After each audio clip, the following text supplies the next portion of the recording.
মাদারীপুরের কালকিনি উপজেলার বাঁশগাড়ী ইউনিয়নে আধিপত্য বিস্তারকে কেন্দ্র করে দুই গ্রুপের সংঘর্ষে ৩ জন নিহত হওয়ার ঘটনায় এলাকায় থমথমে পরিবেশ বিরাজ করছে।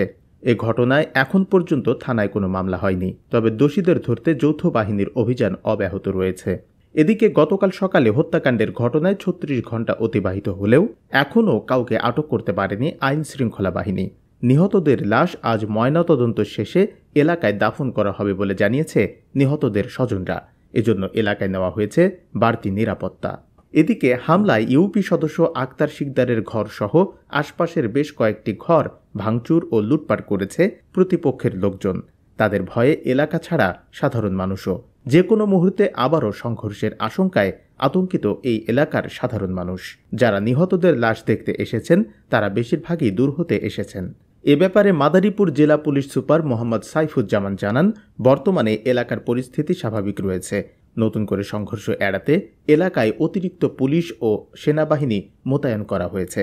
হামলার সাথে জড়িতদের ধরতে যৌথ বাহিনীর অভিযান অব্যাহত রয়েছে। এই ঘটনায় যিনি নিহত হয়েছেন উনি একজন মেম্বার জনাব আক্তার শিকদার। উনি একাধিক মামলার আসামি, তবে সবগুলো মামলাতে উনি জামিনে আছেন। তার নামে কোনো ওয়ারেন্ট পেন্ডিং নেই। স্থানীয় আধিপত্য বিস্তারকে কেন্দ্র করে আক্তার মেম্বার এবং সুমন চেয়ারম্যানের ভিতরে এই মতবিরোধ বা গণ্ডগোল যেটা, এটার আমরা বিস্তারিত খবর নিচ্ছি এবং এটার আইনানুগ ব্যবস্থা প্রক্রিয়াধীন। আমরা খুব দ্রুতই এটার একটা ব্যবস্থা আমরা করব। এখন আইন শৃঙ্খলা পরিস্থিতি আমাদের নিয়ন্ত্রণে রয়েছে। ফিল্ডে আমাদের পুলিশ।